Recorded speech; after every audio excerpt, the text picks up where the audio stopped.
Donc, on a déjà exploré pas mal de choses depuis le début de cette analyse. On a vu comment maîtriser les déclencheurs internes, comment planifier son temps, et on a même parlé de bloquer les distractions externes avec ces fameux pactes d'effort ou les pactes financiers. Ouais, les tactiques défensives, quoi. Exactement, les tactiques défensives. Mais là, il reste un ultime bouclier. Et franchement, c'est peut-être le plus puissant de tous parce que ça se passe directement à l'intérieur de notre propre tête. Ah, on touche au cœur du réacteur. C'est ça. Ça concerne vraiment l'image que l'on a de soi. Et c'est là qu'intervient ce concept que l'auteur appelle le pacte d'identité. Ouais, le pacte d'identité. En fait, c'est une approche super analytique, mais très humaine. L'idée, c'est que la méthode la plus redoutable pour changer un comportement sur le long terme, c'est pas de s'ajouter des contraintes extérieures tout le temps. Genre bloquer des sites web à l'infini. Exactement. C'est pas tenable. La vraie solution, c'est de modifier, même très légèrement, son identité. De changer la façon dont on se définit. Alors là, je t'arrête parce que j'aimerais qu'on décortique un peu ça. L'identité, dit comme ça semble super abstrait. On a l'impression que c'est un truc lourd qui se forge sur des années, tu vois. C'est vrai que le mot fait un peu peur. On s'imagine tout de suite une thérapie de 10 ans. Voilà. Comment un simple changement d'étiquette qu'on se colle peut être plus efficace qu'un bon vieux cadenas numérique? Il va falloir me le prouver. Pour le prouver, on a un exemple parfait dans les sources. C'est une étude vraiment fascinante qui a été menée à l'université de Stanford en 2011 par le chercheur Christopher Bryan. Ah oui, l'étude sur les élections. J'ai adoré ce passage. C'est un grand classique en psychologie comportementale. Le contexte, c'est juste avant une élection importante. Et les chercheurs ont divisé des électeurs en deux groupes. Pour leur faire passer un questionnaire, c'est bien ça, hein? Ouais, un simple questionnaire d'évaluation, mais avec une nuance microscopique. Au premier groupe, ils ont posé des questions en utilisant le verbe d'action, donc le verbe voter, du genre à quel point est-il important pour vous de voter demain? Ce qui est la question standard, en fait. Totalement standard. Mais pour le second groupe, ils ont remplacé ce verbe par un nom. Ils ont demandé à quel point est-il important d'être un électeur demain. Et franchement, quand on lit ça, le premier réflexe, c'est de se dire c'est une blague, la différence est ridicule. Ouais, c'est juste une terminaison grammaticale, quoi. Voilà. D'un côté l'action, voter, de l'autre le statut, être un électeur. C'est difficile de croire que notre cerveau est assez naïf pour réagir différemment à une nuance aussi subtile. Ce qui est vraiment fascinant ici, c'est qu'ils ont vérifié les registres électoraux après coup, pour voir qui s'était vraiment déplacé. Et là, le groupe qui avait entendu le mot électeur s'est rendu aux urnes massivement plus que l'autre groupe. Massivement, genre c'est pas juste une petite marge d'erreur, hein. Ah non, l'impact était énorme. Les auteurs ont même dit que c'était un des effets expérimentaux les plus importants jamais observés dans ce domaine. Et le pourquoi de tout ça, c'est que l'identité agit comme un raccourci cognitif. Un raccourci pour le cerveau, tu veux dire. C'est ça. En fait, le cerveau humain, il adore la cohérence. Se définir par un nom plutôt que par une action, ça change absolument tout le processus de décision interne. J'aime bien utiliser une analogie pour rendre ça plus concret. C'est un peu la différence entre se dire je fais du sport et se dire je suis un athlète. Exactement. L'implication psychologique n'a rien à voir. Si je me dis juste que je fais du sport et que je rate une séance parce qu'il pleut, bon c'est pas grave, c'est un acte manqué. Mais si je me définis comme une athlète, rater la séance c'est presque une trahison de qui je suis, le cerveau dépeste ça, non? Ouais, c'est ce qu'on appelle la dissonance cognitive. Et le cerveau va tout faire pour éviter cette tension. C'est pour ça que ce changement grammatical influence tellement nos décisions au quotidien, surtout face aux distractions. C'est fou. Mais du coup, ça me fait penser au piège de l'abstinence mentale, on en avait parlé il y a quelque temps. Le fameux « il faut pas que je regarde mon téléphone ». Ah oui, la pure stratégie possible. Chi. Ouais, c'est ça. On place des gens face à une collation malsaine, genre du chocolat. Un groupe doit refuser en disant « je ne peux pas en manger » et l'autre groupe doit dire « je n'en mange pas ». Et la différence est dingue. Le résultat est sans appel. Le groupe qui a dit « je n'en mange pas » a choisi l'option saine, une barre de céréales, je crois, 2 fois plus souvent que ceux qui disaient « je ne peux pas ». 2 fois plus, hein. C'est énorme. Et ça s'explique par un concept clé qui est l'émancipation psychologique. En fait, quand tu dis « je ne peux pas », ça sonne comme une privation. Comme si quelqu'un d'autre nous l'interdisait, quoi. C'est ça. C'est une règle imposée de l'extérieur. Et naturellement, l'être humain a envie de se rebeller contre les règles.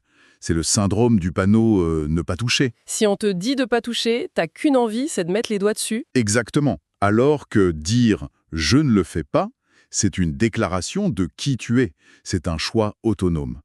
L'auteur, Nir Eyal, donne l'exemple de comment il a arrêté de manger de la viande sans aucun effort. Juste en l'intégrant à son identité. Voilà. Au lieu de se dire « je ne peux pas manger de viande », il a décidé « je suis végétarien ». Ça devient un fait. C'est de la même manière que les musulmans ne boivent pas d'alcool ou que les juifs ne mangent pas de porc. Ce n'est plus une lutte quotidienne à chaque repas, c'est juste un fait identitaire. La question ne se pose même plus. Exactement. C'est réglé en amont. C'est super puissant. Et du coup, si on amène ça sur le terrain de l'application directe pour les personnes qui nous écoutent, l'idée, ce serait d'adopter l'étiquette imperturbable, de revendiquer ce terme. Ouais, de s'approprier le mot « je suis quelqu'un d'imperturbable ». Mais là, je me fais un peu l'avocat du diable. Revendiquer cette identité, en entreprise ou même à la maison, ça peut sembler un peu extrême, non? Si je commence à mettre un gros panneau rouge sur mon écran ou à refuser de répondre aux messages pendant 2 heures, on va me prendre pour une personne hyper asociale. C'est un vrai risque, bien sûr. Ça peut sembler bizarre aux collègues ou à la famille. Mais c'est là que l'étiquette joue un rôle crucial. S'approprier ce terme justifie soudainement ses comportements. Ah, ça agit comme un bouclier en fait. Un bouclier social, ouais. Si tu agis bizarrement sans rien dire, les gens sont frustrés.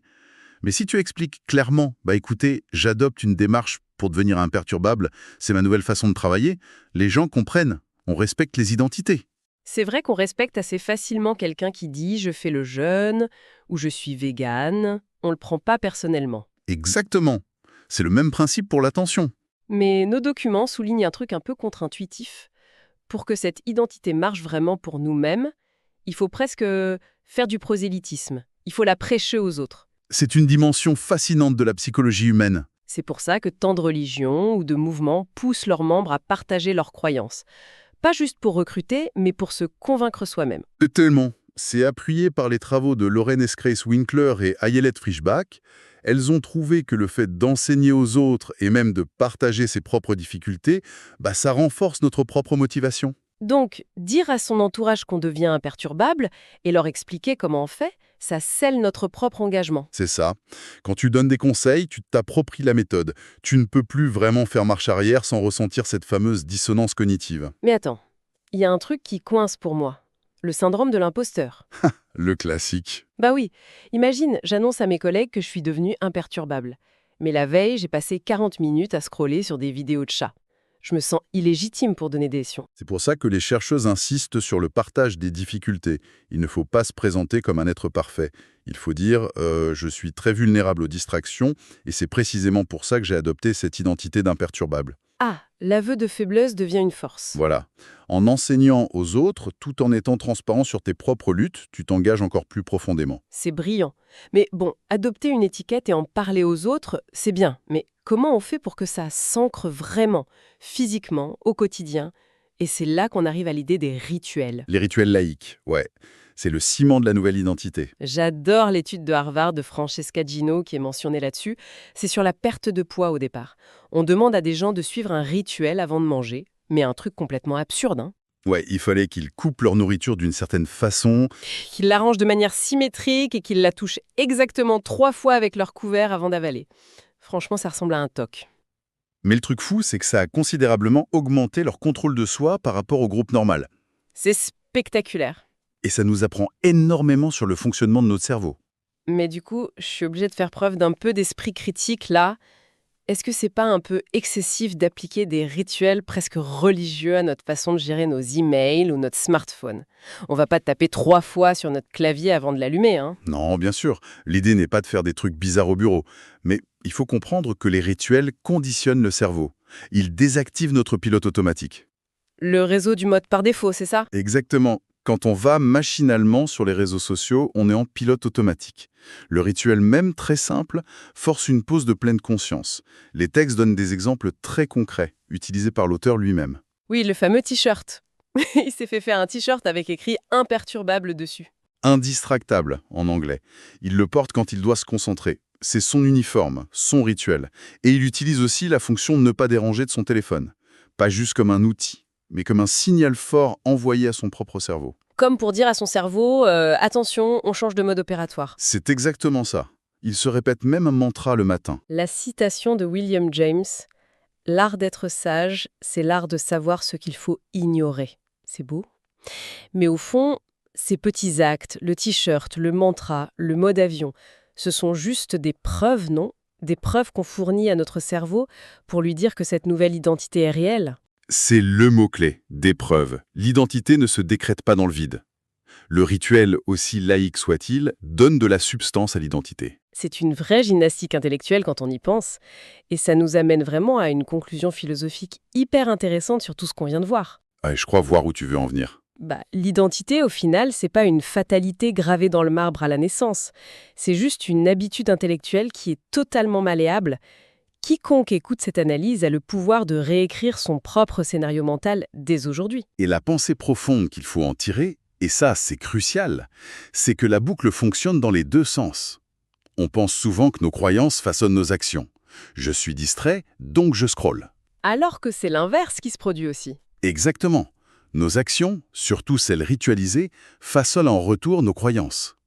Chaque petit choix de concentration, chaque rituel de mise en route que l'on fait aujourd'hui est littéralement en train de fabriquer la personne que l'on sera demain. Et c'est là que tout commence vraiment à prendre sens.